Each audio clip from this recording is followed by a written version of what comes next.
Shalom, shalom, friends. It's your brother here, Ezra ibn Khazar, the Hebrew. Got a very interesting and informative video for you today. In this video, I will be discussing Black Khazaria with my friend Hakam Jossi from the Bei Abedan.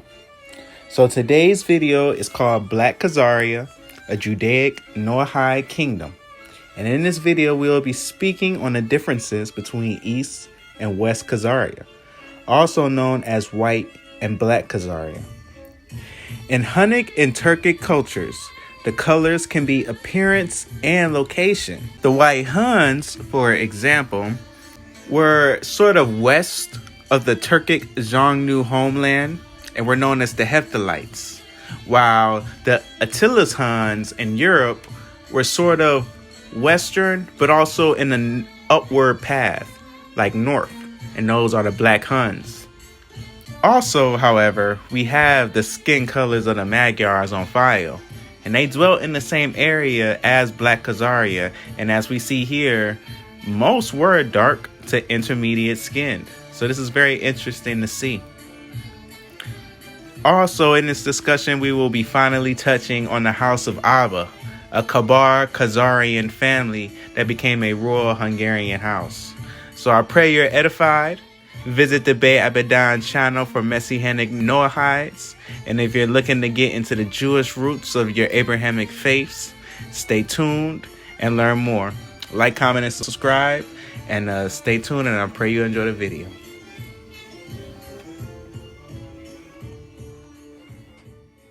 Shalom, and welcome to another Petach Hamor podcast from Bei Abedan, teaching Noahide Judaism for Messianic Noahides, at least things relevant to Noahide Judaism and interesting for Messianic Noahides.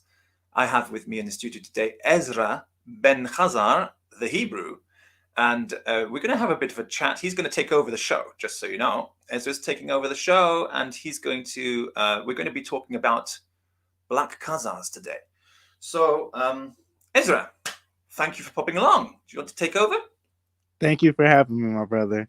Shalom, shalom, everybody. It's your brother here, Ezra ben Khazar, the Hebrew. I have here with me my brother Hakam Jossi from the Bei Abedan channel for Messianic Noahide Judaism. Please go check out his information and get an understanding on the context that Yeshua was teaching in, that is apostles and disciples lived in, and what they learned, taught, and followed. Today we're going to be talking about Khazars. My friend here, he has a specialty in Black Khazars. You know, we're both going to just go through some research and enjoy our time here and edify the people. Well, great. Yeah. So, what should we start with? We're going to, so it's a bit of a free chat between Ezra and me, because we realize that when we're talking, maybe other people would benefit from hearing what we talk about on this particular topic if they are interested in Khazaria. I should probably just change the title of this. I say call it Khazaria. It should actually be called Black Khazars, isn't it? That's what it's really about. So why black?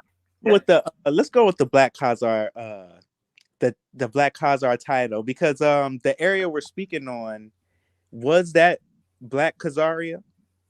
Yeah, that we have to make a distinction between Black Khazars and White Khazars. So, yes. Do you want to go? Do you want to take that? Introduce people to that?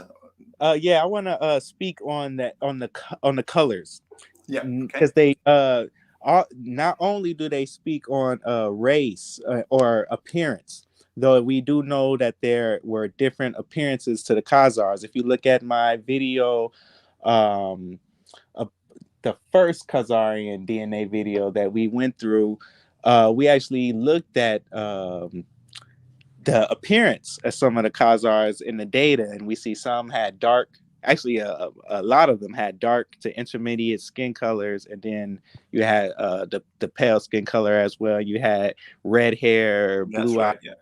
What was the name of the Arab? There were quite a few Arabs who wrote about this, weren't there? I can't remember their names right now. What's some of their names? I had the names right on the tip of my Well, I know the where we get most of our information comes from a Hebrew writer, Hasdai ibn Shaprut. But Yeah. then you have, I think, Istakhri is one. I think so. I can't. When you get into this, and we were just having a free chat, as I said here. We're not. This is really unprepared, but we wanted to just share it. When you get into this, you see there are quite a lot of Arab chroniclers who have talked about the distinction between the major two kinds of Khazars. One, they call it Ak-Khazar, which means White Khazars, and the other they call them Kara-Khazar, which means Black Khazars. And this word Ak is Turkic, and the word Kara is also Turkic. Mm-hmm. But they were recorded by Arabs who were writing down these terms. As far as I remember, they actually wrote them down with the Turkic pronunciation in Arabic letters. So as far as I remember, but I haven't actually seen the original Arabic script, so I don't know if that's absolutely accurate. But I get. Sorry. Just not to interrupt, but the brother who might have the paper, if you want to find it, is the brother who does the books, the Jew Khazaria books. He's very well. He's easy to contact. I know he's on YouTube a lot. He might even pop out in the comments on this video, but he might have the source to that. Okay. I also heard of the word for black in Turk or Turkish kara being used for true. Do you know about that? Is that true? Or like truth or true? I don't know. I don't speak Turkic or Turkish language. I think we've got some followers of the channel who do, and I would be very happy if they, when they listen to this, maybe write underneath in the comments whether that is correct or not. Interestingly enough, in Hebrew, the word you would generally use for black would be kushi, which means beautiful. So that's an interesting thing. Generally, white means clean. Black means beautiful.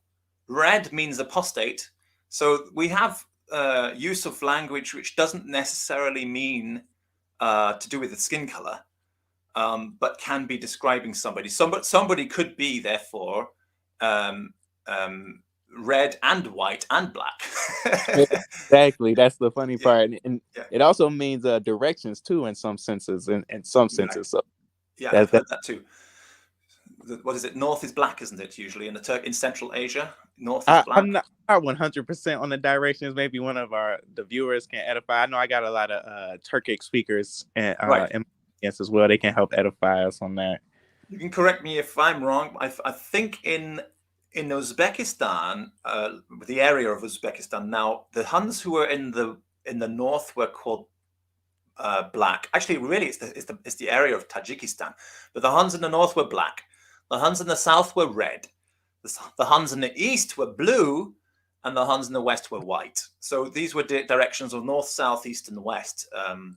But that's not really fitting with what the Arab chronicles were describing concerning Khazaria. If we think about Khazaria being roughly around the area of Ukraine, black was in the west and white was in the east. So it doesn't fit the Turkic directional explanation. Unless there were two different types, because I know the first Turkic empire, the Göktürk Empire, it split into two different factions, and it's possible to have defined them differently, the Eastern branch and the Western, because I've heard of the Black Huns being Western as well. Okay. Yeah. So different interpretations and different areas there. The Heptalites are often the ones who are described as white Huns, and they were actually invading in India. So that's pretty far east, isn't it? Right. But then further east than there was the Göktürks, who were really in sort of the Tianshin, the heavenly mountains, the border between Central Asian sort of Turkestan and China, or the middle of Chinese Turkestan and Russian or Soviet Turkestan. Imperial, I said Russian empires in Turkestan. That sort of border area was Tianshin, which means the heavenly mountains or the celestial mountains. And the Göktürk, Gök actually means celestial blue. So it means heavenly Turks. It's interesting. That's interesting. Yeah. Oh, my fault. I'm getting excited. No, go ahead.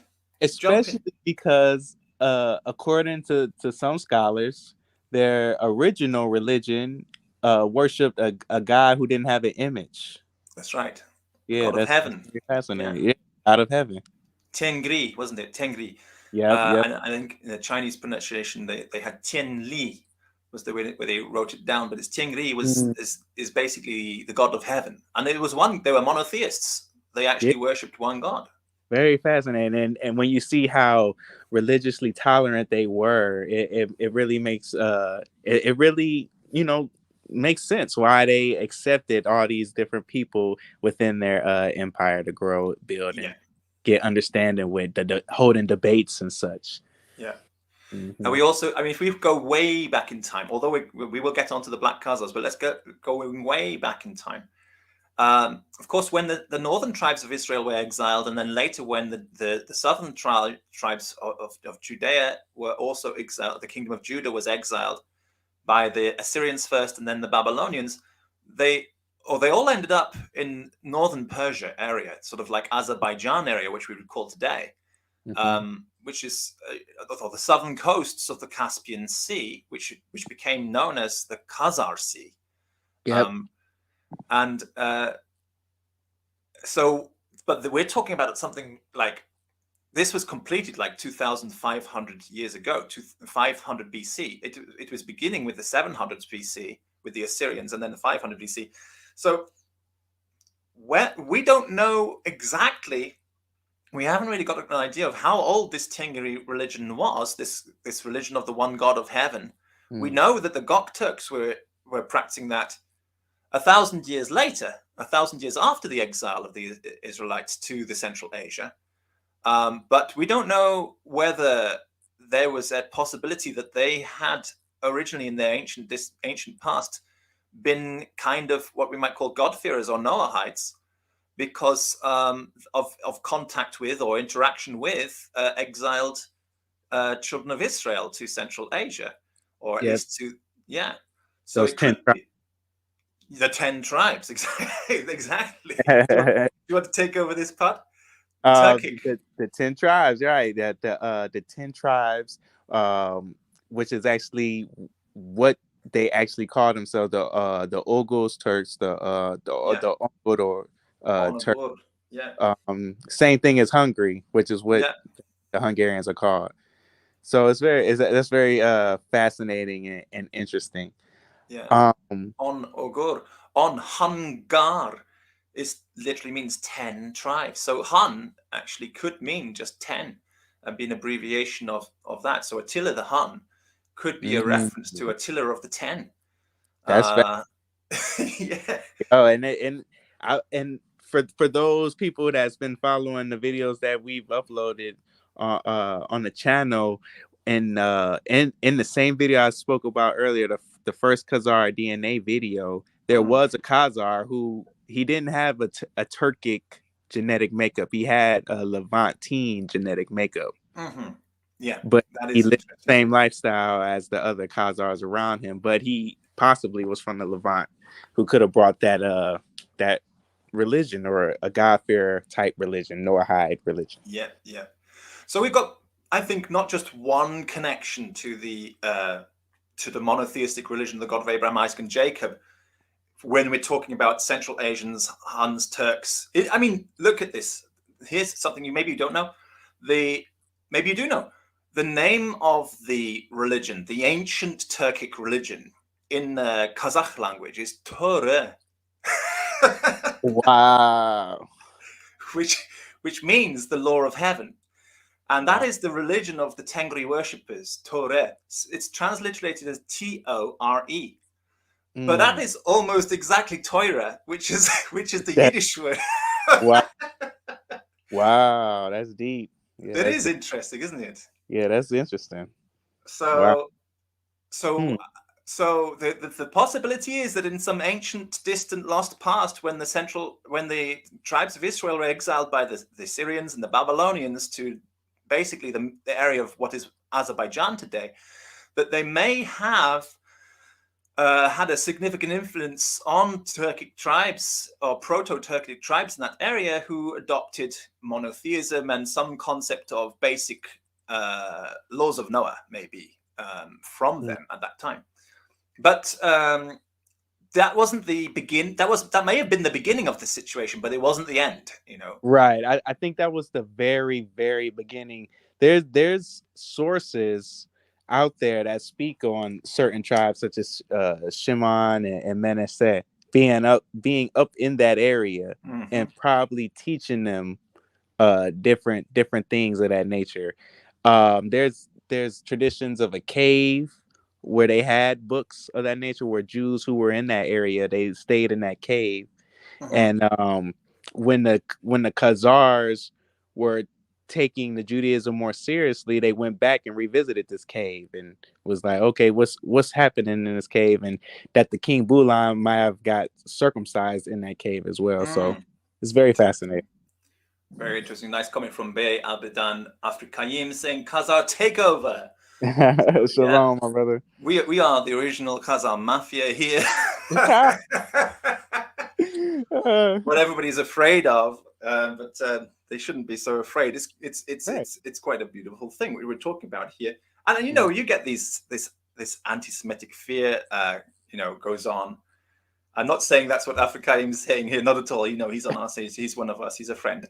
Yeah. But there are people who get very scared about something too Jewish, and the idea of Gentiles turning towards Judaism, and somehow that's something to be scared of, and they start to get afraid of this Khazar mafia sort of anti-Semitic propaganda going on, which is really just comes down to trying to scare people away from the laws of Noah, away from Noahide Judaism, away from a Pharisaical understanding of even the New Testament. So I think that's the sort of but we've looked at the possible ancient origins of a tendency towards monotheism among the Turkic people, even the name Torah as the name for their law, their religion, the religion of heaven.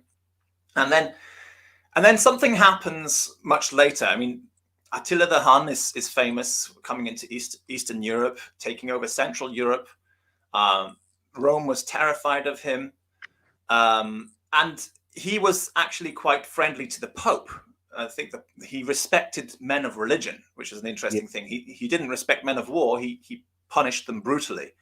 But a man of God, this was the way to talk to him. And that was interesting too. So there was some kind of God-fearing amongst even Attila the Hun, who was called the Scourge of God, which is interesting because that also ties into like the idea of the fist of God, the hammer of God. The army of Israel, the Kehillah in origin, was actually God's fist of punishment upon the Canaanites.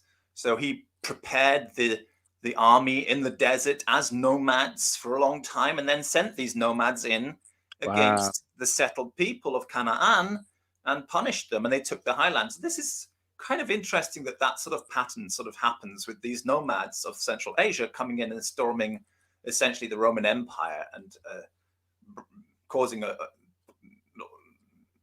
major damage to the Roman Empire. But there was just the beginning with Attila the Hun. Things carried on. Then we had the Avars after the Huns. Yes. And then after the Avars, we had the Gok Turks. And then around the 650s, we start to, it's actually in the 600s, in the early 600s, we start to hear references to something which might be the Khazars. We have, I think the earliest reference is actually in the 550s, where there is a reference to three Scythian brothers, Skutaya actually is the phrase that's used, Skutaya brothers, who came, and one of them, they took their armies, they came upon the local populations in Eastern Europe. One group took the name of the leader took the name Bulgarios. He was one of the brothers. The other took the name Khazarig. And I think the other may have been Avar, or we don't know his name exactly. Anyway, so the Avars, the Khazars and the Bulgars, they seem to appear in the 500s. And then in the 600s, the Khazars become more interesting, more active. And there's a suggestion that they may descend from the Gok Turks themselves. The Gok Turks were based around the southern Volga area, the Kuban steppe. And then, but that's not where all the activity was. Ukraine was very much what we call today. Ukraine was very much the crossroads for a lot of activity. It's a perfect place to go galloping across on your horses. It's fields and fields of grassland. It's the steppe. So it was not and there's no natural borders except rivers. Only rivers are the natural borders there. And you've got a few major rivers. The Don on the east side. We all know about the Don now, don't we? Donbass. If you didn't know about that's fascinating too. It's important now. Have this conflict here, Yeah, nobody knew about it before, but if you didn't know about the Don before, you do know about it now. On the eastern side of Ukraine, down the middle of the Ukraine, you've got the Dnieper, the Dnieper River. Then you've got the Bug going further west, which is interesting. Bug is actually from the word meaning God. And then going further west again, you've got the Dniester, the Dniester River. Dniester is also another thing. And then going a little bit further west, you've got the Prut River and then the Siret River. And so these rivers are important. And we have got, let's put it up on the screen, this is the Administrando Imperio. Let me share this on the screen. You can get hold of this online. This is a really important basic document when it comes to sort of trying to understand what was going on, where it was going on. Now, we talked earlier, you don't have to understand Greek to be able to benefit from reading the original sources. And I do think people should always try to get back to the original sources of whatever it is they want to study, because frankly speaking, 20th century academic, and even 21st century academics have often messed it up. With a little bit of too much postmodernist interpretation. Everything can mean anything. So we really do need to go back to the original sources. And in this one, the important source for us, the important section begins in part 39, where it talks about the origin of Khazars. Khabar people are a type of Khazar who took over a land. And the emperor who's written this describes in detail the land. This is the word Khazar here. You should just have to learn to read Greek. But you don't have to understand it, because you can just, once you know what to search for, you can just copy this and put it into a Google Translate, and you can get not a bad translation these days. You just stick that into here with a detect language in here, for example. And you get not a bad translation starts to come out. Oh, sorry, I've got it into Yiddish, sorry. Okay, so you got it. So it says about the nation of the Khazars, and it's all the so-called Khazars from the Khazars are an ancient origin. The event of the apostasy did not happen towards the head, and making a civil war. You have to make it slightly better. You can take away these. Just telling people some research techniques you can do. You take away these natural breaks which are in there, and as you do that, you get a more clear picture of what's going on. If it looks too garbled, you can get some basic information. So it says about the nation of the Khazars. It's true that the so-called Khazars existed from the Khazar generation, and no matter what happened to them, apostasy happened to their leader, and a civil war being made, their first leader prevailed, and some of them were slaughtered while others escaped and came and encamped with the Turks in the land of the Pechenegs, and there's the word Patinak here, Pechenegs. And others, they became friends, and they were named Khavari, Khabaroi. From there, they taught this language of the Khazars to the Turks, and until now, they have the same dialect. They also have the language of the Turks, another language. So you can get quite a lot of information. It's quite straightforward from looking at the original sources. This source is really, really good if you want to study Khazars. That's a great source. It's really good. It's got a lot of information about Khazars in here, and about Khazars and about Pechenegs and about Hungarians. It's all in here. If I just put that in there, so you can see, like at least 35 places in this where it's original source talking about Khazars. going all the way through. So I'll just scroll up. You can see through as I scroll down. And you'll see, should be able to see in yellow, we've got the highlights of references to Khazars as we go along.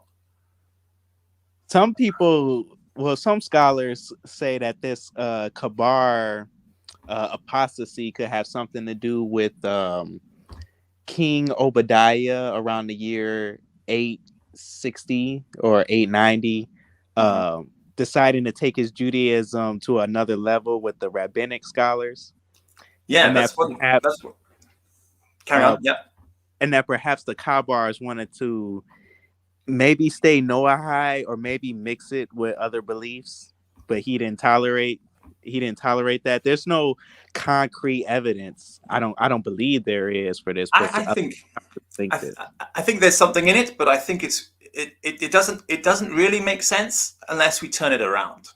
So getting back onto the Black Khazars here. So we've identified there are two major types of Khazars. One is the White Khazars and the other Black Khazars. And the White Khazars are supposed to be red-haired people. I think the Arabs describe them as having red hair, green eyes, and very fair skin. And they live up in the north in the Volga region. And then there are the Black Khazars of the steppe, the southern areas, that's the Ukraine area. And they're supposed to be swarthy people. They're not the Khazar leaders, interestingly enough. But there's no indication on what their religion is. We just know that the Khazars adopted Judaism. Now, the problem is with this tradition, and this is where the controversy comes from, because there's a lot of back and forth on this. You'll find one source talking about the 13th tribe, the Khazars, all converted to Judaism, is a Jewish kingdom in southern Russia, and there's all taking that side of it. And then there's the other side which says, well, where's the evidence? We have like one coin which says Moses, the Rasulullah. Moses is the messenger of God. It's in Arabic and it's saying Moses. And we've got maybe a sun which looks a little bit like a Star of David, but it's really, and that's it. We don't really have any more Jewish evidence for any Jewish kingdom in southern Russia. In fact, if there was a Jewish kingdom in southern Russia, we would expect that Russians would have been very familiar with Judaism, and there should be lots of Jews in Russia when the Russian Empire began, when the Rus started to take over. And instead, what we see is that there's quite an absence of Jews in Russia until Russia partitioned Poland, Lithuania, which was a long time later, and conquered the Krim Khaganate of Krim, took it from the Ottomans, and then suddenly Russia is full of Jews. But prior to that, it's really almost like Russia's empty of Jews. There are no Jews in Russia. So what happened to all these Jewish Khazars of the Volga? Everybody should be Jewish, but they just don't exist, and there's no archaeological evidence of any Judaism down there. So both sides of the argument, we do have plenty of Jewish evidence. We've got the letters of Ibn Shaprut writing to a Jewish Khan. We've got the letters, or at least a Jewish leader. We've got the letters coming back, Bulan, about the Bulanids. This is the letters of Joseph, the Khazar king, who was a Jewish king. And so we've got some kind of real contradiction going on here. We've got there is a record of the Rurikids. When they came to power, they were looking for people to come and find out which religion they should choose. They interviewed Muslims about whether they should go for Islam, but they loved the alcohol too much and they weren't happy to go with Islam because it prohibited alcohol. You know the story. And then they looked at Christianity, and this looked very attractive to them. And there's a record saying that the Khazars sent their ambassador saying, well, what about our religion? If you're looking for religion, how about Judaism? So we have a kind of a reference that there were some Khazars who were contacting the early Russians in the 900s about possibly adopting Judaism. But then we have contradictory evidence that Zachariah, who was supposed to be a Khazar 100 years beforehand, Zachariah was supposed to be a Khazar leader in southern Russia, in the Kuban area, who is supposed to have been invited the Slavonic bishops, weren't they? Kirill and Methodius to come and to introduce the Christianity to them, and Kirill and Methodius converted him and 200 members of the royal court. And that's 100 years before the Khazars send their emissaries to the Rus, to the Russians, saying, how about Judaism? It's like, well, what's going on here? Did you convert to Christianity or did you convert to Judaism? What's going on? How many Khans do you have? Not to mention the population as well. And the population, in the more the Dagestan area in the southern Russia. Right. And you've got mountain Jews down there. You've got... And then you got them. Yeah. Which I just seen something interesting about the mountain Jews. I had shared it on my channel in the post. It was a paper I read. I'll share it. I'll make another video and I'll post it on that video. But the paper has said that the mountain Jewish population, that at the beginning it was Khazar Jews there, and they lived amongst a population called the Dargan people, or the Kai Tag, I believe is the other term for it. But I had seen this population as well when I did my my DNA research. So that was fascinating. That's how I ran into the article. I was doing research on the Dargan people. And that the founder, I believe, or the person who revived Jewish studies and Jewish history in Russia actually descended from these people, the Kalmyks. He was a prince of the Kalmyk people. And that there were actual Kalmyks over there who could speak Hebrew. They weren't Jewish, but they spoke Hebrew, and they were his family had married into a Jewish family. So he had a Jewish mom, and his father was prince of the Kalmyks. He didn't have an heir though. He ended up passing away surprisingly, but he's a historian. Let me see if I can get his name real quick. While you're looking at that, I remember reading very early, when I was doing some research in Karaites in the early days. I remember, there's a bit of crackling on your phone. I'm just going to mute you for a little while. So when I was looking interesting in Karaites, and I was trying to work out whether Karaites of Eastern Europe were actually Jews or whether they were Turks, I remember reading a lot of early information written in the 1700s and the 1800s about Karai Turks in South Russia and living alongside Jews. So the indication I got at that time that these were Turks, these were black Turks. That means Karai Turks means black Turks who were living alongside them. And there was some distinction between the two, but there was some relationship as well. So they weren't exactly, and that was it. But that was in South Russia. But the Karai Turks got very far west as well. In fact, the area we're going to be talking about, where the Black Khazars are, is really into that. Sorry, I had to mute your mic there. Are you back with us yet, Ezra?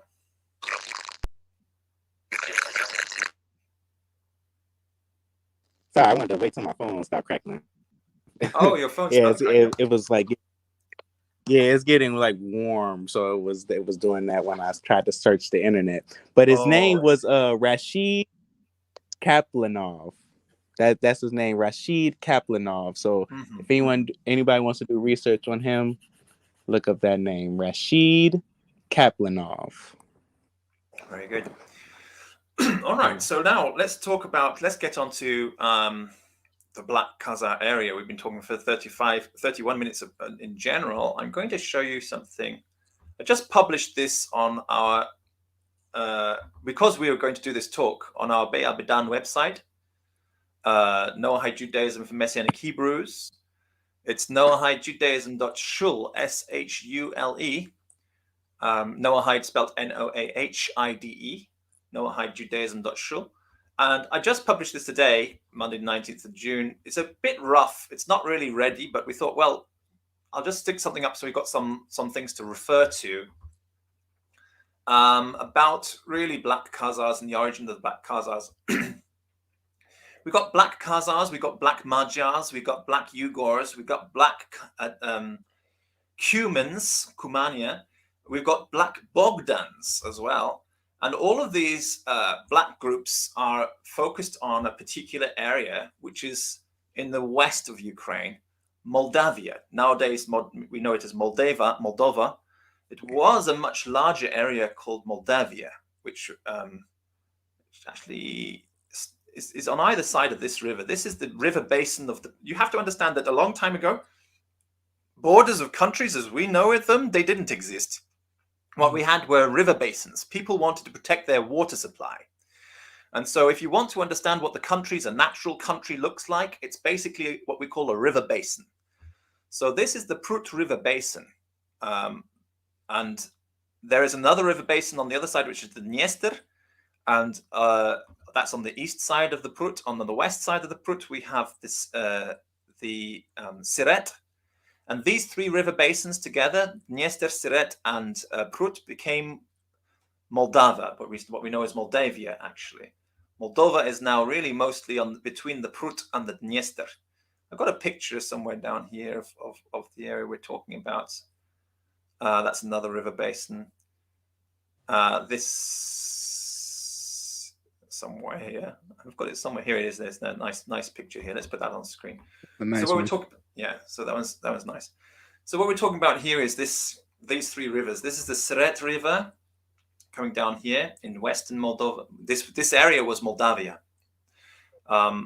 Then in the middle of Moldavia, we have the Prut River Basin, goes up to Galicia up there, and on the east side of Moldavia, you have the Dniester River Basin. And these three rivers are mentioned,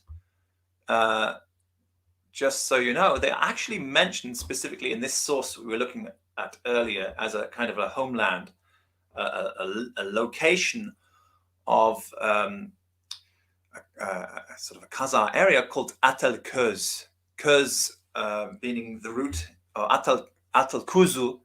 It was the home of the Khazars in the west. The western Khazaria was Atal-Kuzu. Atal-Köz is the Hungarian pronunciation of it. And that is really corresponding to what we know of, what we call nowadays Moldavia. A little bit bigger than Moldavia. But the main river for this is the Prut River, which starts in Galicia up here. Galicia is named Halic in modern Ukrainian Halicina, Galicia. It's actually quite interesting because that name is what this article is all about. It's actually from the name of the Black Khazars. Oh yeah. I wanted you to bring out the name breakdown with mainly with Khawarizm, because I didn't know that had the same root basically as this place.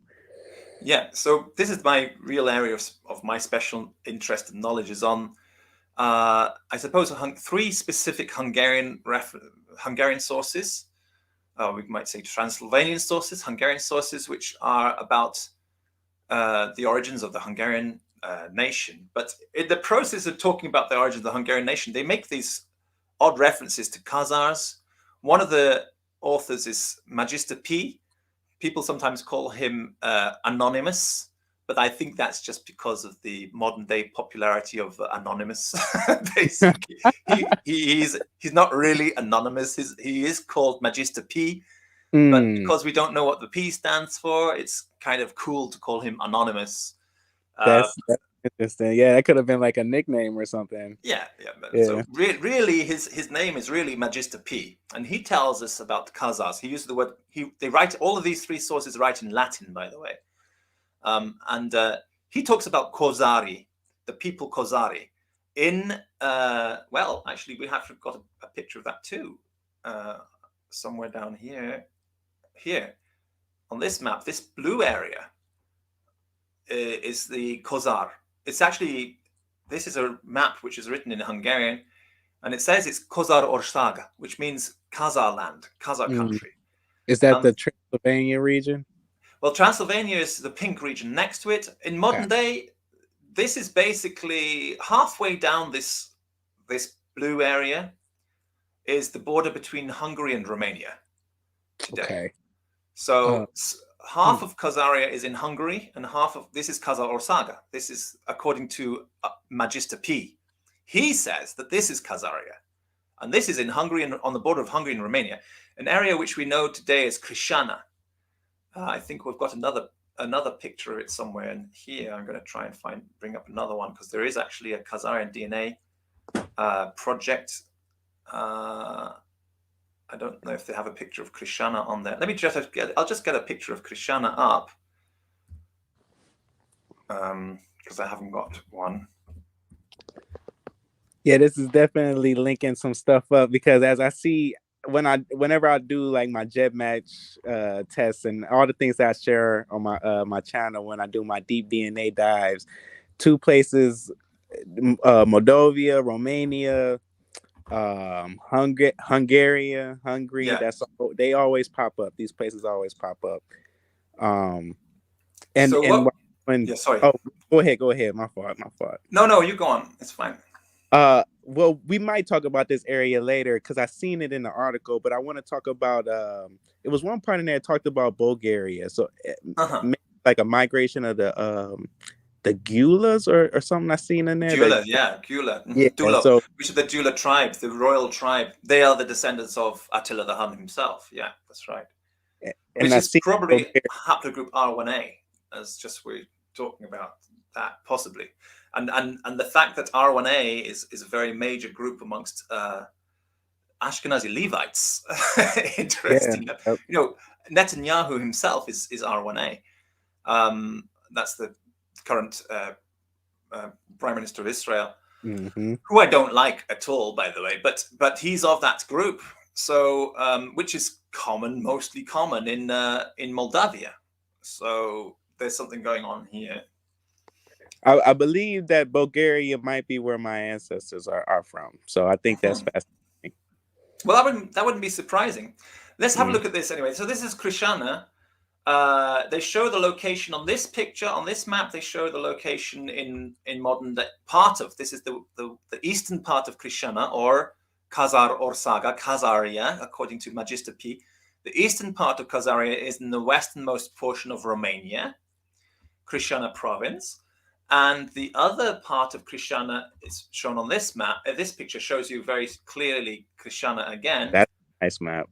And that shows the red line is the split between Hungary and Romania. And you see part of Krishana is in Hungary and part of Krishana is in Romania. And if we go back, sorry? Let's say Arad down there? Like Arad in Israel? Yes. Arad. In Romania.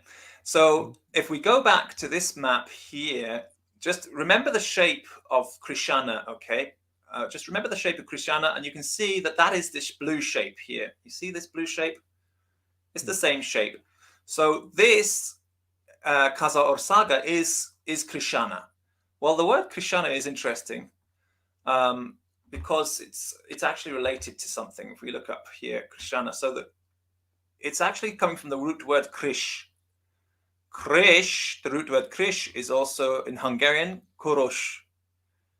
Kurush. Forgive my pronunciation if I'm not very good at pronouncing it. Probably I don't speak Hungarian. I'm just interested in these things. Kurush, krish is chvalis. Chvalis, kaliz is the name of the tribe. Kolzil. These are different ways of saying the same thing in different authors, different times, different authors, different places, sometimes different languages, sometimes the same language. But as time goes by, the name is corrupting and changing in different places. Kolzen, Kalizan, Halicina, Halich, Galizia, Galicia, Krishana, which we looked at, Krishana, related to Halicina, Khorasan. Khorasan is also Kotziller, sounds like Godzilla. Kotziller, Kozlone, no relationship to Kozler. Kozlone, Korozmi. And this is the Latin way of writing it. There are different ways in writing it in Latin. One of the ways of writing it in Latin, which is the way used by Magister P, is Khazar or Khazari. But when other authors, specifically Marc de Calt and Simon Keza, okay, and these are the three sources which I'm very familiar with. This is my specialty. They refer to them as Korozmi instead of Khazar in the same location, but they're calling them Korozmi. Now, Korozmi is Latin the Latin word that these gentlemen are using, that's Mark of Calt, and Simon Keza, this Latin word is also the same word used to describe and talk about in Latin Khorasmi or Khorazm, the land of Khorazm or Khwarazm, which is in Central Asia, basically Uzbekistan. And then we've got Korozma, another way of saying the same thing, Korozma, and then Koromza, which is another correction. The M and the Z have changed places, but it becomes Koromza now, which is the name of one of the Shekli tribes. And then we've got Kurumshi, Kurumsi, Kurumshi, and then Kurenza, Kureniza, Koroniza, and Koroncho, which is another name of the Hungarian tribe. So we've got quite a lot of interesting changing. And these were the people of Atalkuz, otherwise known as Black Khazaria, very interesting, also known as Black Ugria, also known as Black Kumania, also known as later in Turkish as Black Bogdania, and the main city of this place was Jerusalem on the Prut, otherwise known as the Chernivtsi city-state, also known in Jewish tradition as Ashkenazia and Chalitzivka, which is Galicia, which is another part of the Galician area. So what we're talking about for this Ashkenazia, the Jewish tradition, there's actually a book which talks about the fantasy kingdom of Jewish kingdom, where it's an alternate history where actually before World War One, or maybe after World War One, that when they were dividing up the countries, they decided to give the Jewish people a state, not in Israel, but in Eastern Europe, which they called Ashkenazia, which was based around this area. So this is Ashkenazia. It's kind of like once upon a time a dream. It was potentially going to be the Jewish state because there were so many Jews in this area. It was like the main heartland of Jews in Eastern Europe. And that's West Galicia, Ost Galicia, and Bukovina. And that is the area Ashkenazia or Horvat Galicia. Horvat, because it was originally white Croatia before the Croats actually moved into the West. They were also based here too. So, and I think, yeah. Real quick, and there is I believe there was a Jewish cemetery unearthed around this area as well, or it might have been further south in the Serbian. It might be further. Yeah, that's interesting. Yeah. That we're not 100% sure if it could have been the Black Khazars, but it could have something to do with the Balkan Jews mixed with the Black Khazars. Yeah, well, that's very interesting. That's I think I've mentioned that. What's it called? What was the name of that area? Let's see if I can find it real quick. Not Chernivtsi. It's something like Chelarevo. Okay, there it goes. You got it. Yeah, I mentioned it. So, and that was probably in the time of Obadiah. 786. Obadiah lived around the year 786 to 809.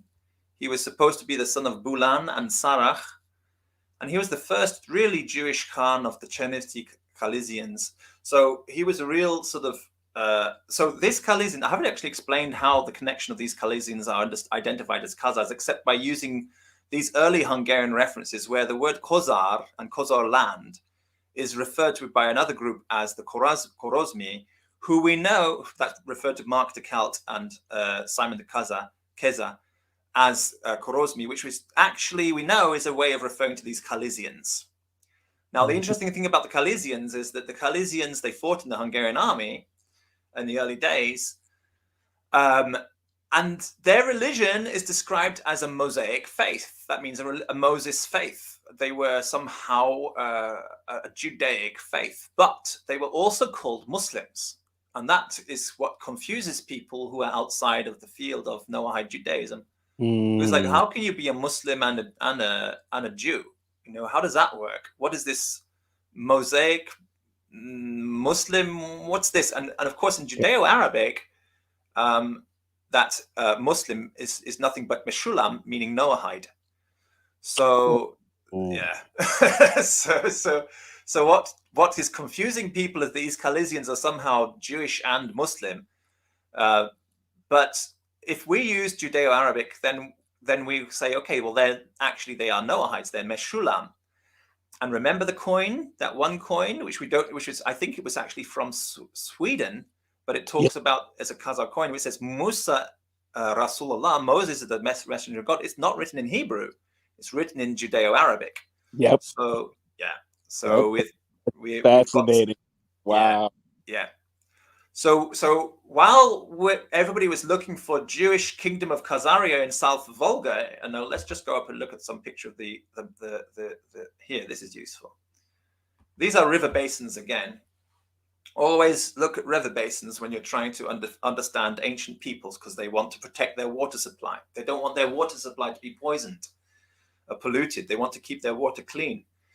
And so these are the major countries of the ancient times before modern day. So this is the Dnieper country, which is in the land of the Dnieper River Basin. It's a huge country. This became Russia. This is the original Kievan Rus, if you like. And then you've got the Seversky Donets down here, which is kind of where the Khazars were, the Eastern Khazars. And then you've got the Bug River down here, and the Dniester River here, and the Western Bug, Southern Bug and the Western Bug. And then you've got the Tisza, which is where the Hungarians are coming from. And between the Dniester and the Tisza, we've got the Prut as well, which is not actually on the map very clearly, but it's down there somewhere. Anyway, so this Dniester River Basin is basically the Black Khazaria that we're talking about, as opposed to the White Khazaria, which is, again, not really on the map, but you can see where I'm putting my mouse around here. This is the Volga River Basin coming up here, with Moscow is on the Volga River Basin. This is all up on this side. So the White Khazaria is over here, and the Black Khazaria is over here.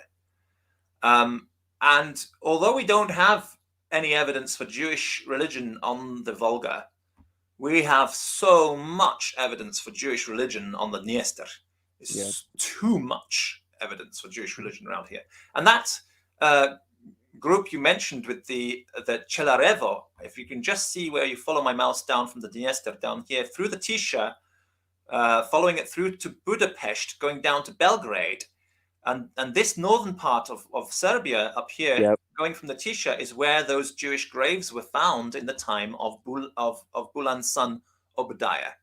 Directly following the river. Directly following the rivers. Wow. Always follow the river, follow the water. So in the olden days, it's follow the water. You've got to follow the river supply. So it's the natural path that you would take if you were going to lead a raid of conquest from basically this Khalisian base, this Galicia, Halicina, which is up here on the Dniester and the Tisza.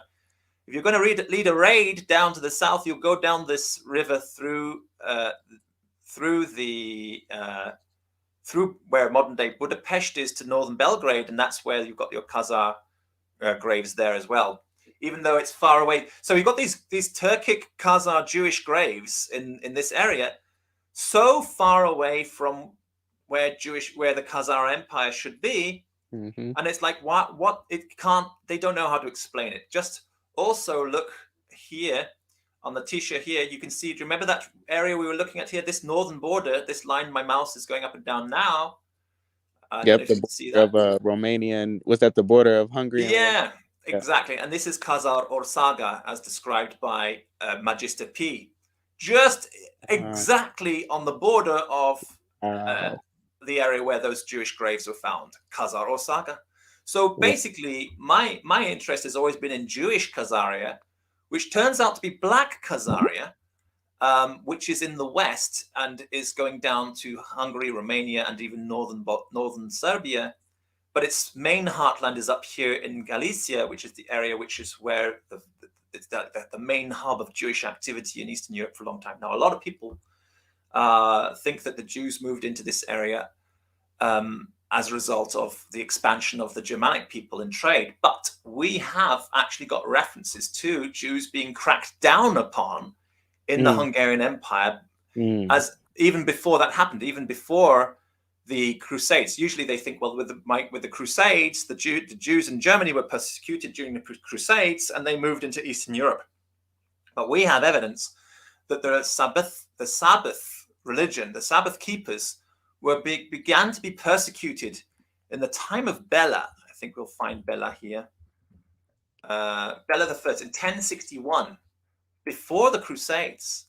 In the year 1061, the Kingdom of Hungary began to sever cultural ties with Chernivtsi. King Bela I passed the first laws against the Sabbath religion by ordering that markets should take place on Saturdays instead of traditional Sundays.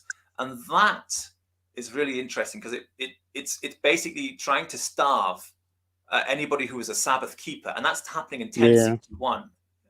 It wasn't a small thing which could be ignored. It was a major thing which had to have laws passed against it in 1061, which is only 100 years after the letters of Joseph, the Khazar king, going back and forth to Ibn Shaprut. So that's quite significant. Yeah, that's a major change. That's a major lifestyle change for everybody in that kingdom. Most of them who came from Black Khazaria. Absolutely. And again, I've got so much to get into, but we looked at the word Khagar, which is one of the ways of referring to the Pechenegs, who were also called Black Hats or Kara-Kalpak or Cherny Kolobki, which Kolobki is just the Slavic way of corrupting the name Kalpaki, which means the hats, black hats. So these were, again, from Uzbekistan. And this represents those Kabar people who came from the White Khazar area, and they migrated and settled down in Etel-Kurs along with these Khalisians. So there were some White Khazars who came from the Volga area who had a fallout with something happening in the east, and they came and settled down in here. So we don't know exactly what that civil war is about, but as I said, most people like to say that probably it was because of a Jewish imposition of Judaism, and some people were opposed to that, so they ran away. But what actually might have happened is that there was some change going on. Maybe it was the conversion to Christianity, which happened in the year 860. Let me find that on here. That can't be left on. Yeah, it was a lot of Christian conversions in that area and Muslim conversions. So yeah, you're right. That's interesting.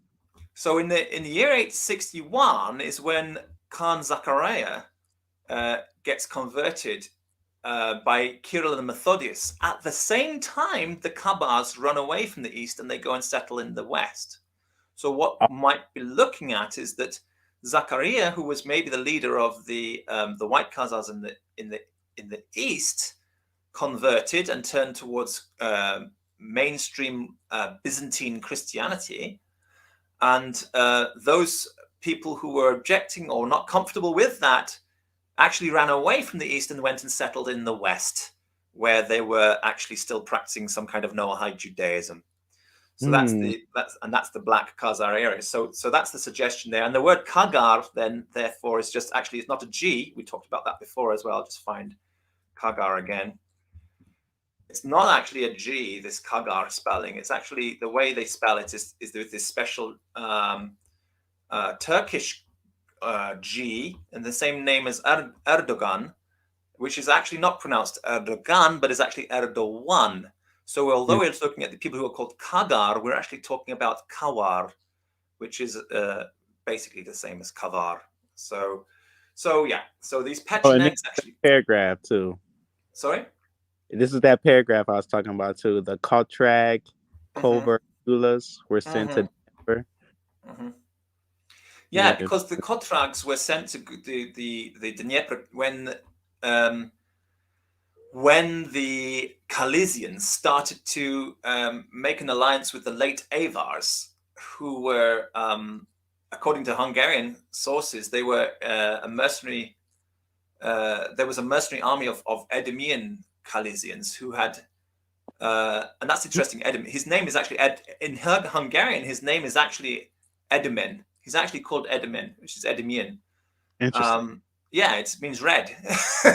so you had these red Jews, and then we get into the red Jewish area as well, which is really interesting. So you see, this is interesting. This is how my interest comes into. But this Edomian group of Khalizians had been supporting the late Avars, because the Avars had been overthrown by Kubrat and his people, his sons.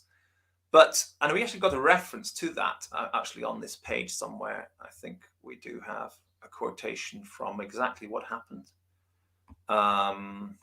Yeah, this is exactly the sentence. This is a quotation from an early source of what happened when the Kubrat's people rebelled and separated themselves from the Avar Khan. The Khan met them in 5 or 6 battles, and being defeated in each one by them, took flight and retired to the regions further north in Transylvania. So they won, but that was around 650. Now, that wasn't the end of the Avars, though, because the Franks are fighting against the Avars for a long time, until about 795. So, but from one point of view, from the Byzantine point of view, the Avars were defeated in the time of Kubrat and his sons, who was an important leader. You know who I'm talking about, right? Kubrat and his sons. Kubrat Khan, was he the first king of Bulgaria? Of the Bulgars? Yeah, he was a real, he was the king of Old Bulgaria. He was the first king of Old Bulgaria, also called Onoguria. Okay. And he defeated, or his sons and him, they defeated the Avars. And from the Byzantine records, that's the end of Avar state. No longer the Avars never bothered the Byzantines ever again after that. But the Avars didn't actually disappear at that point. What happened is we get a new kind. The archaeological record tells us that there's a new kind of Avar in the area. From the Frankish point of view, in the north, they're still fighting the Avars for another 150 years, something like that, 140 years, after the Byzantines have already, as far as the Byzantines are concerned, the Avars are no longer an issue. and what happens is that the Avars went into some kind of alliance with some kind of Slavic people, the Horvats, the Croatians, and they became a new kind of Avar, which is called the late Avars, and their time begins around 677. The late Avar time begins around 677, which is interesting because I'm saying 670. It's actually the end of the 600s, around 680, something like that. But I use the word the time 677 again, thanks to Magister P, who tells us exactly the date when these Khazar people, this specific sons of Chaba, who was a descendant of Attila the Hun, his sons were Ed and Edimin. I know Ed sounds like abbreviation for Edward or something like that. It's not. It's actually an ancient Hun name, Ed. So okay. Wow. Ed, yeah, Ed and Edimin, and Ed and Edimin's sons were involved in keeping the Khalizian sort of mercenaries going throughout this time. There were 2 dynasties from the 660s to the 960s. There's some strong connection, and we have a lot of writing about Edimin, the sons of Chaba, and another descendant of Chaba is Abba. The house of Abba also descend from them. Yep, and that's what I wanted you to before we go too far along. I wanted you to get into the house of Abba. Yeah. Let's try and find something. So it says that and I apologize for the messy presentation here. Of course, we just wanted to kind of talk about these things. Yeah, it's just a free section. Yeah. So Chaba's branch of Khalizians would come forth. Not only there are several different people who came out of Chaba's. Chaba was like I said, the descendant of Attila the Hun. For some reason my screen is not actually responding right now. I don't know why that's the case. So from Chaba's descendants, they had Edimin and Ed's son, who was Elod, and Chaba had a grandson, Potter. And we don't know exactly if this is a direct lineage from Chaba, but anyway, there was definitely a lineage. Chaba's sons, Edimin and Ed, were called the uncles of Potter, but from Potter's line, Potter comes forth Abba. Abba comes from Potter.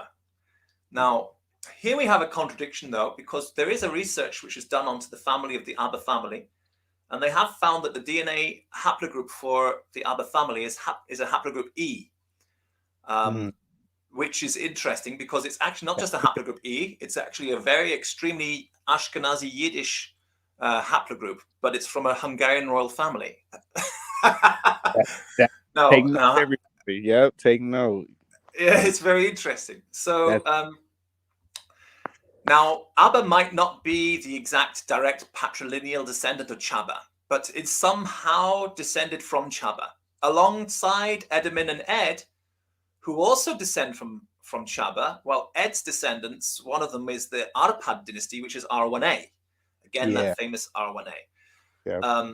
So, which is absolutely tied to the Huns and all of that. But here we have this weird Abba situation, which is a Hebrew name. Abba means father. And he's a descendant of Chaba too. But his lineage is completely different. It's a Yiddish dynasty. It's an Ashkenazi, I should say. It's an Ashkenazi line. So what happened here? Let's try and find out. This is the shield of the house of Abba. It's very interesting because they have this crosshatch here, which actually appears on another. This crosshatching appears on another lineage. Let me try and find that now. I had it up a little while ago. Give me a moment. Yeah, it's here. So this is the DNA sort of project on the members of the House of Abba. It's called the Kenite Khans of Khazar. You've got that picture, the map there, which is quite a famous map. You can get this from Wikipedia, this map, which is where I got it from. This is EY6938, which is actually nestled in a Jewish lineage, which is EY6923, which is a very famous Jewish lineage. But there are members of this Abba family who are the Hungarian royal family, and their origin is 1,000 years ago, and they've been Christian for 1,000 years, at least, because Abba converted to Christianity. Let me try and find the date of when he converted. Under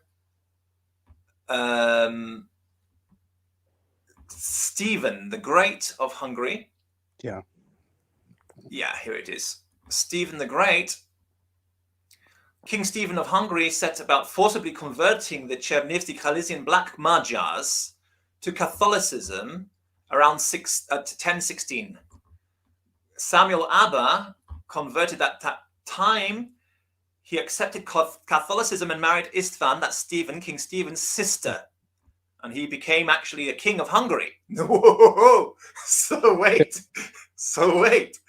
What that means is that he was king of Hungary for a very short time. He wasn't popular because he spent a lot of time, according to the records. He liked to talk to the common people. He liked to spend time going to listen to common people's problems and trying to sort out the issues for them. He was a very humanitarian leader. And the nobles, the royal families, hated him because he wasn't actually out for their interests. He was more interested in the problems of the people, not the wealth of the nobles. So what happened is Samuel Abba actually got assassinated. He was killed by someone called Peter, and that was the end of the only Jewish king of Hungary. Okay, he had converted to Catholicism, but the DNA shows that he was actually from an Ashkenazi lineage. But wait a second. This is before there were any Ashkenazi in Eastern Europe, according to the standard narrative, right? So how do you have an Ashkenazi lineage ruling Hungary before the Ashkenazim were in Eastern Europe? Well, if actually Ashkenazim didn't all, because there's two kinds of Ashkenazim. There's Ashkenazim who speak Western Yiddish, which is the language of around in Germany, and then there's Eastern Yiddish, which is a much more there's a language called Gothic, and it's a much more Gothic-based language. They are both Germanic languages, but one is based on Transylvanian Gothic, and the other is based on Rhineland Germanic, early Germanic, Hochdeutsch, I think. So again, Transylvania though was part of the Hungarian Empire. So what we're looking at, the possibility is that there were actually Jews already in Hungary I mean, this is an absolute certain fact. There were clearly Jews in Hungary in the early 11th century who later, after the assassination of King Samuel Abba, there was a crackdown against them to stop them from observing the Sabbath. So we have some interesting links here. Now, as I was saying about this this cross-hatching, according to this website here, we have actually got another. Here it is. Look at this. The cross-hatching appears in this coat of arms too. There's the cross-hatching, and it's actually in a turban of a Cohen. It's a Cohen's turban, and here is the shield of Simeon. My thing hasn't updated yet. I don't know if let me see. Has it changed? Oh, I didn't share the tab. Okay. Oh, okay. Here we go. Yeah. Okay. So the cross-hatching, which we're talking about in the shield of Abba here, this cross-hatching appears again on a red significant thing. This coat of arms. Now, this coat of arms, you might think, okay, so it's another group which descends from Samuel Abba then. No, in fact, it doesn't. Well, who is this from then? Well, this is actually from a group called the Karaites, the Karaimi, who are another Kara Kara-Khazar type, right? And they've got this cross-hatching here, and they have the fortress of Simeon here on their symbol here, and they have the Cohen's turban, and they have this sort of talit as well, which is quite odd because Karaites don't use talit. I mean, when we talk about Egyptian Karaite Jews, they don't use these things, but the Karaimi of Eastern Europe did. And there are some other interesting things about the Karaimi of Eastern Europe, that they actually have a lot of respect for Jesus of Nazareth, while the Karaites of Egypt, the Egyptian Karaite Jews, don't. They hate him. So something odd going on here. Anyway, we've got this Kara. And the other interesting thing about these Karaimi is that they don't call themselves Karaimi, they call themselves Karaylar, which means blacks in Turkic. It just means blacks. So that's an interesting thing. And I seen those. There's a documentary on YouTube called Lost. I think it's called Lost 10 Tribes, Turkish Tribes, or something of that nature, and they'll give you a whole history and breakdown on those Karims, the ones, the ones from Crimea and the ones from Lithuania, I believe. Yeah. And they were also, where else were they? One of the most famous ones, who was always trying to argue for the Khazar origins of his people. Yes. Firkovich. People hate this guy. I don't know why they hate him so much. Firkovich, but he came from where? He came from Galicia, Carpathian Galicia, from Halic.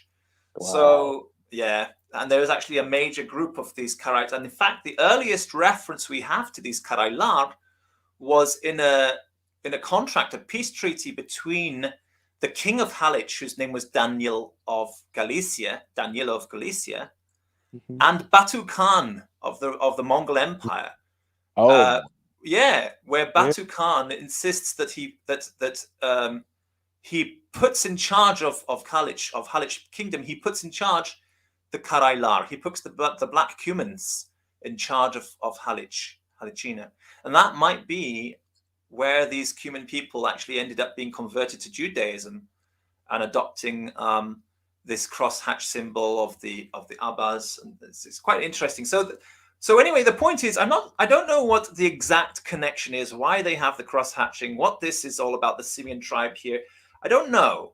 But what is interesting is that when we try to find anything about Jewish Khazars on the Volga, you don't find anything. But when you look on the Prut River, oh wow, you find so much. You may find so much about it, and also these are the Black Khazars. The reference to black is always here.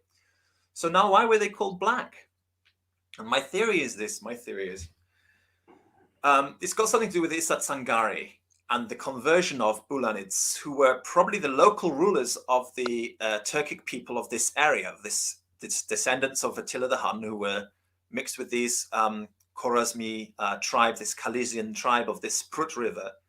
And they got converted to Judaism, probably because they had this ancient memory of the 10 tribes and being descended from the 10 tribes, and probably they had the Torah law, and they worshipped the one God Tengri, and they were looking for a religion. And they, you know the story. He interviewed the philosopher. The philosopher didn't impress him. He interviewed the Byzantine priest. The Byzantine priest didn't impress him. He interviewed the Muslim imam. The Muslim imam didn't impress him. But all three of these people had made reference to the Israelites and Moses. And so he thought, okay, I'm going to have to investigate the Israelites and Moses then. And he brought in Istakhri, and Istakhri talked to him with a lot of sense. And he said, well, okay, well, that's what we're going to do then. We're going to adopt this religion. Now, a lot of people think that means that overnight they all started wearing phylacteries and tying tzitzit and having payot and keeping all the kosher laws and separating dairy and milk. Can you imagine nomadic people whose lifestyle is based on mostly mare's milk, horse milk? Mostly horses, and eating horses, right? Their major meat and diet is horses, and their milk. They often have like soups, meals made out of boiling horse meat and milk. And suddenly you're coming to these people and saying, no, you're going to stop eating horses now, and you're going to have no mixing of milk and meat. I mean, it's just absolutely insane to imagine that a nomadic people of Turks would actually adopt this religion. However, of course, as we know, in Noahide Judaism, you don't have any such requirement. All you have to do is abstain for such things 1 day a week on Sabbath. And the rest of the week, you can eat as much horse milk stew as you like. Get your horse on. Get the horse sausages. When I was a young unobservant secular person studying in Krakow in Eastern Europe, I was at Krakow University, Jagiellonian University, when I was a young man, and one of my favorite sausages was something called kabanos na końska. I didn't know what this was. It was a dark meat. It was really meaty, and one of the things you like to get your teeth into. It was a smoked sausage. Right. It was really tasty and flavorsome. I couldn't get enough of this stuff. What does na końska? What does końska mean? It's konia. Konia, it means horse. I was eating horse meat. Wow, that's moved from there. That's amazing. So, well, that was my favorite meat when I was studying at university as a young man, and I just couldn't make the connection between horse and horse kabon. I didn't understand. Anyway, the point is, it's still a popular meat down there, and always has been because of this nomadic ancestry, this Turkic people. So. No, they didn't convert overnight to become this. And no, it didn't take a few years. There is a stepping stone. When you convert a nation to Judaism, you don't convert them to Judaism. The nation is instantly converted to Noahide Judaism because it's super easy to implement. 7 laws, that's it. And that's what happens. That's what happened in Nabatea when the Hasmoneans did it. That's what happened in Himyar, the Yemeni Jewish kingdom, when they did it, and that's what happened in Khazaria too. It was a Noahide kingdom, and it's very easy for these horse nomads to be Noahides and to just abstain from their horse milk and meat on 1 day a week as an act of religious worship. Fine, not an issue. So that's I think is what we're looking at. And another thing is, of course, the term Red Jews. There is actually a legend of the Red Jews. I suppose we should get onto this as well, since it's all relevant to this one area of the Black Khazars. Yep. So as I was saying, I think this Black Khazar is because the Jews mixed with. Now, this is I've got to show you this. Hold on, let me try and find this.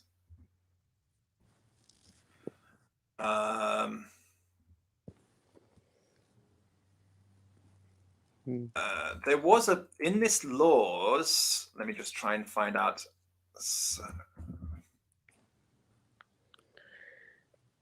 Yeah, here it is. It is actually in 1092. I'm not sure which tab I'm sharing right now. Let me just check and see. I'm not sharing any tab. Okay. So now in 1092, no, it's actually before 1092. It was something called the Decrees of Saint Ladislas. Okay. That was a Hungarian king as well, right? Yeah, on the 20th of May, 1092, the Synod of Szabok, St. Ladislaus. This is really interesting. Again, this 1000s was a bad year for Khazars in Eastern Europe. You know, they killed Samuel Abba, they outlawed the Sabbath, and then they did this. St. Ladislaus decreed that Jews should not be permitted to have Christian wives. What? What? The Jews should not be permitted to have Christian wives. Well, this actually even draws into the question the whole concept of whether Samuel Abba even converted into Christianity in order to marry Stephen's sister. Right. Interesting. Because if the Jews were allowed to have Christian wives, then he could have easily married Stephen's sister without even, because she was a Christian, without even converting. Why did they have to make a law in Hungary which prohibited Jews from marrying Christian wives and abolished, at the same time, their right to equal feudal lordship? Okay, wait a second. So there were Jewish feudal lords with Christian wives alongside Christian lords over Christian serfs. And that was going on in Hungary until 1092. So who were these Jewish feudal lords? Right, because they didn't fully move into Hungary until the early 900s, right? So, yeah, it would have to be from the beginning.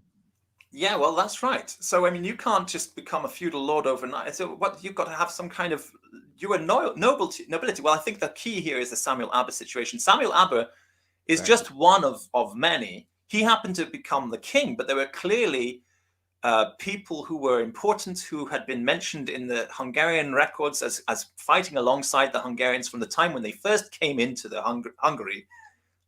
They were called Kawari, they were called Khazari, they were called Khalizians, they were called Khalis, and they were Jews. They were at the very least, Noahides. Now, this prohibition on marrying Christian wives, it seems insane to us today. It's like, when did Jews ever marry Christians? And that was a normal thing. But Jews can marry Noahides, actually. When Noahides become a type of Noahide, a simple Noahide is not allowed to marry a Jew. Okay, somebody who just keeps the 7 laws. But a Noahide who keeps the 7 laws and observes the Sabbath and has been grafted in as a Hebrew, this is a convert to Noahide Judaism as opposed to just keeping Noahide laws. That one can marry a Jew, just in the same way as the Jews in ancient times married. For example, Isaac gets his wife from Aram Naharaim, and which is in the north, and Jacob gets his wife Leah and Rachel from Laban. And who were these? What was the thing? Well, at the very least, they were Noahides. So when you've got a Noahide who's become a Toshav, yes, you can marry them. Oh, there is another way too. You can pierce their ear and make them into a permanent servant, and that, like the word would be deaconess, and they can become your wives as well. And they not to be a permanent servant, but to become basically you would free them at a certain point, and they would become the mother of your children, therefore also Jewish. So you can do it that way. So the idea, and here's what the passage I'm looking at here, the idea of having Jewish feudal lords over Christian serfs, when the serf becomes married to the Jewish feudal lord, she can become instantly Jewish overnight, just like that.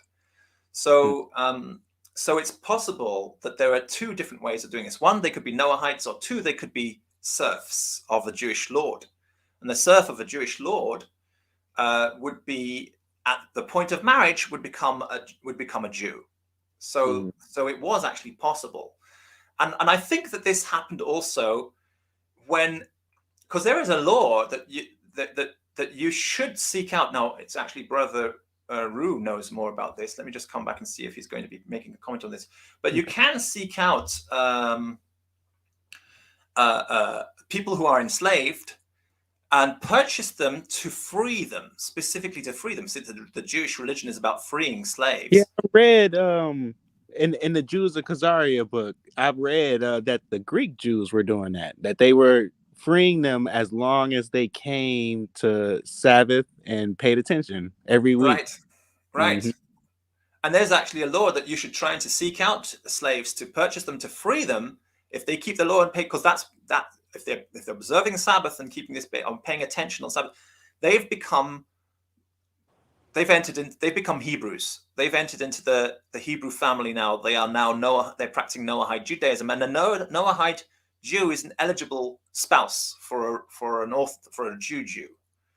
Okay, it's not something which is done so much these days, but it is something which was done. I think even in the time of the when they had the plantations in America, in the South, I think there's evidence that there were plenty of Jewish men who were taking African American spouses and freeing them by marrying them, and even the other way around as well.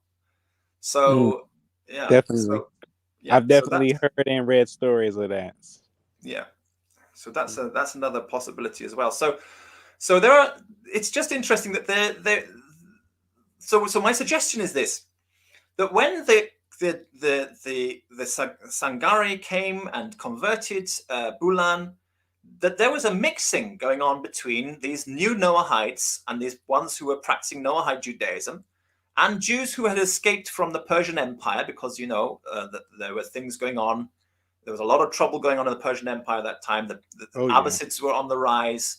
They were starting to crack down on the Noahides, because there was a Noahide group in the area of modern day Iraq, and they were getting pushed out, and they were running away, and they found a new place to run away to, and that is basically to these Khazars on the Prut River, on the western part of Ukraine, in modern day, Moldova area, sort of eastern and northern parts of Romania, and they were mixing, and the Jews that are arriving in Europe at that time were, of course, very dark-skinned people who were looking more like Arabs with black hair and dark eyes. And they were mixing with Northern European people, or at least Northern East European people, Turkic people who may have had red hair and green eyes and white skin, because that's not unusual for Turkic people on the Volga, Right, So, yep. The Chuvash people, every time I see a Chuvash person, they have red hair and green eyes. Right. So these dark Jews were coming and mixing with these light Turks, and the result was that these light Turks became a little bit darker, and they were mixed with these dark people who looked more like Arabs, and were probably using Judeo-Arabic as well, having just come from Judeo-Arabic areas. And so they became the Black Khazars, and ironically, over time, became less and less black and more red-haired, green-eyed, and white-skinned. Yep. As we see, phenotype is fluid. Yeah. That's amazing. Yeah. So that's my theory there. I think I covered it all. Just interesting though. One more thing I will do before ending this sort of discussion with you, just to fill in the final gap. Let's have a look and share the screen again. So we looked at Ladislaus's decrees there and how he prohibited the Jewish lords. Now, as time went by, the Principality of Halych grew. This is how it turns into the Principality of Halych grew all the way down here to include Moldova. So Moldavia was actually part of the Principality of Halych for a long time. This is when it became Rus. Okay, it became Ruthenia. Rus, interestingly enough,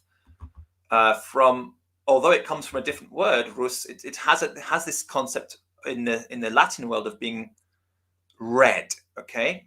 Yeah. So the symbol was the black. This is the flag, by the way, of Halicina. It was the black jackdaw. But having mixed with these, and they were called the black hats, by the way, as well. And you know what? That's the phrase we used for. In fact, my picture here, chatting away for you, is a typical black hat. This is what we call a black hat in modern day for the okay, it means Haredi. Yeah, it means Haredi. So black hat means Haredi, but it also refers to a type of black, the black hat Turks as well. And then it becomes Ruthenia. And let's have a look and see. I think it's at this point. The Ruthenian picture. Did I pass it? Yeah, right there it goes. This one. So It's a little kind of. bit. I'm actually looking for a picture of this. What I maybe it's up here. Yeah, this is what I'm looking for here. Oh, okay. Here we go. So this is the picture I'm looking for. Let's look at that. Oops. I have to zoom out a bit. There. So this is the Siret River Basin, and this is where the name Moldova comes from. One of the major rivers on the Siret River Basin is the Moldova itself, and it borders on Transylvania. Now, the river which this Bistria, has got another counterpart on another river, which goes through Satmar area of northern Transylvania. And that river system is called the Shambat, or the Sambatian River, or Shomes, the Somes River, the River Somes, which was originally Shambat, which means it's a Hungarian way of saying Sabbath, the Sabbath River. Oh. And in Jewish legends, we have a lot of legends about this Sabbath River. We say that it's impossible to cross except on the Sabbath, but nobody can cross it on the Sabbath because it's one of the things you're prohibited to do. So it's just impossible to cross. There's only one time that you can cross the Sabbath River, and that is when it's Motzei Shabbat, because it's neither Sabbath, neither is it the 6 days of work. So it's only possible to cross during Motzei Shabbat, because it's too violent to cross at other times. But beyond the Sabbath River, beyond the Sambatian River in the east, and that's this area, which is the land beyond the Sambatian River. In this area, we say that they were, and this is our Jewish legend, the Red Jews. The Red Jews lived in this area, which again is what we're talking about is this Moldavia area. As you see, the Moldova River is here. So exactly what we're saying is beyond the Sambatian River in Moldova, were the Red Jews. The Red Jews lived there. And there was a time when the Jews in Worms, in Germany, were being badly persecuted by some evil Nazi wizard or something like that. And they sent somebody across the Sambatian River to go and find a Red Jew who could help them. And they called the Red Jews to their help, and actually Rot Yudlein went to help them, and he defeated the evil wizard. And there was kind of an exchange between the Jews of Worms and the Jews of this area, the Red Jews. And there was a promise that one day in the future, when the Jews were in trouble, the Red Jews would come to their help again. So it's always like kind of a legend in Judaism. The Red Jews will come to help the other Jews at the end. There's actually, the word is not Jew. Yudlein means little Jews. So it's like Jewish children. It's kind of odd that the Red Jewish children will come to help the regular Jews when the trouble comes. And so that's the legend there. Interestingly enough, Moldavia then became a very important center much later on, much later on, with some of these important people to consider here. I can't quite get it on the screen here, but Joseph Rabinovitz of Moldavia, Yechiel Tzvi Lichtenstein of Moldavia, and Tzvi Isaac Lichtenstein of Transcarpathia, and Chaim Yedidia Polek, otherwise known as Christian Theophilus Lutsky of Halicia. These people were very important in preserving a high level of respect for Jesus of Nazareth. So much so that sometimes you'll find Messianic Jews claiming one or the other of these as a Messianic Jew. Yeah, some of these names look familiar. Joseph Rabinowitz, a lot of people believe he's like the first Messianic Jew of the modern era or something like that, right? Yeah, but notice the town where he is from. Exactly. Wow. Aha. It's all coming back together. It's like it's all coming back full circle. You get it. All right. Yeah. So that's it, really. That's all I wanted to do. That's perfect way to end it too. Yeah. Yeah. Must be your brain would be firing off in all sorts of directions. Man, I appreciate you so much. Thank you, Hakam Jossi, for this, because this has linked so many things up that I've seen in my research, that's come across in my research. But now it has like the tradition and facts to back it up, and now it's given me an understanding on the history. So thank you for this. Well, thank you so much for also letting me talk about it, and I hope that the main thing I want to make sure is that people stop dissing the Khazars. Stop dissing the Khazars. There's nothing wrong with the Khazars. The Khazar, I mean, it's what's supposed to happen is that the Jews have always made converts, and that means it's making Noahides out of the nations of the world. Our objective has always been to spread the message of God's religion around the world. We're not meant to just sit on it. We're supposed to share it. We don't want people to be Jews. We want them to practice Judaism at an appropriate level, not as Jews do, but as Noahides do. And so the story of Khazaria is really, I think, very much tied to that. And very clearly, we can see that there were Messianic people among those Noahides. There were Messianic Noahides who were counted as Khazarians. And it's the most insane thing in the world for people to attack Khazarian mafia as if it's got something to do with undermining Jesus of Nazareth, when in fact, when you look into the history of the area of the Jewish Khazars, which is really on this Moldova sort of Halich area, what you find is basically people practicing Noahide Judaism who are Messianic and had Jewish teachers. That's really what we see here, and I hope that people will come around to realizing that there's nothing to be afraid of Khazars, and also once somebody has converted to Judaism fully, for example, Bulanids, the Bulanid family, there is it's not right to remind them that, oh well, you're just a ger or you're just a convert. Once somebody is converted fully, they are fully Jewish, and you're not supposed to say or undermine their Jewishness in any way. Thanks. So people forget that it's a kind of a subtle supersessionism where people think they can attack this conversion idea as if it's not Jewish. That's so strange, as if the Israelites never had people come into the nation, and then after years of living amongst people, you practice just like them, you become them pretty much. Yeah, that's absolutely right. That's the way it's supposed to be. Exactly. A few more comments there from Bei Abedan Africa says, "Red Jews will end the world."